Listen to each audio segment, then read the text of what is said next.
আসসালামু আলাইকুম। আপনি কি কখনো ভেবেছেন জান্নাতে স্বামী স্ত্রীর ভালোবাসা কেমন হবে? এই দুনিয়ার ভালোবাসা যতই সুন্দর হোক, এর ভেতরে থাকে কষ্ট, ভুল বোঝাবুঝি আর কখনো কখনো বিচ্ছেদ। আমরা যাদের সবচেয়ে বেশি ভালোবাসি, অনেক সময় তারাই আমাদের কষ্ট দেয়। কিন্তু জান্নাতের জীবন সম্পূর্ণ ভিন্ন। সেখানে থাকবে না কোনো দুঃখ, না কোনো কষ্ট, না কোনো অভিমান। স্বামী স্ত্রীর সম্পর্ক হবে একদম পবিত্র, নিখুঁত এবং শান্তিতে ভরা। তারা একে অপরকে এমনভাবে ভালোবাসবে যেখানে কোনো ঝগড়া থাকবে না, কোনো কষ্ট থাকবে না। কুরআনে আল্লাহ সুবহানাহু ওয়া তাআলা জান্নাতের যে বর্ণনা দিয়েছেন, সেখানে হুরুল আইনের কথাও এসেছে।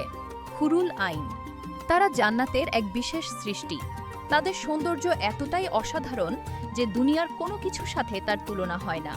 তাদেরকে এমনভাবে সৃষ্টি করা হয়েছে যা মানুষের কল্পনার বাইরেও সুন্দর।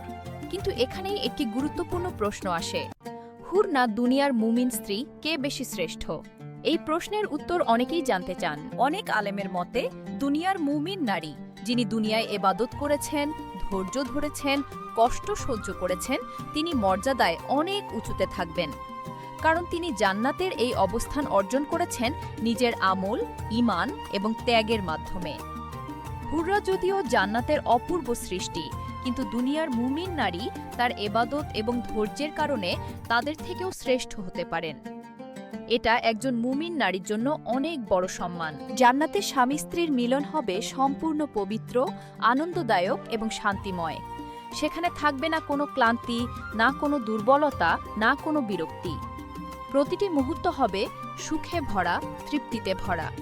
তারা এমন এক জীবনে থাকবে যেখানে কোনো অপূর্ণতা নেই, কোনো কষ্ট নেই, শুধু শান্তি আর ভালোবাসা। তবে মনে রাখতে হবে, জান্নাতের সবচেয়ে বড় নিয়ামত শুধু এসব নয়।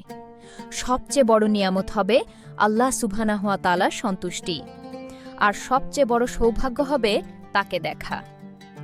ভাবুন তো সেই মুহূর্ত, যখন একজন মুমিন তার রবকে দেখবে। এর চেয়ে বড় আনন্দ আর কিছুই হতে পারে না।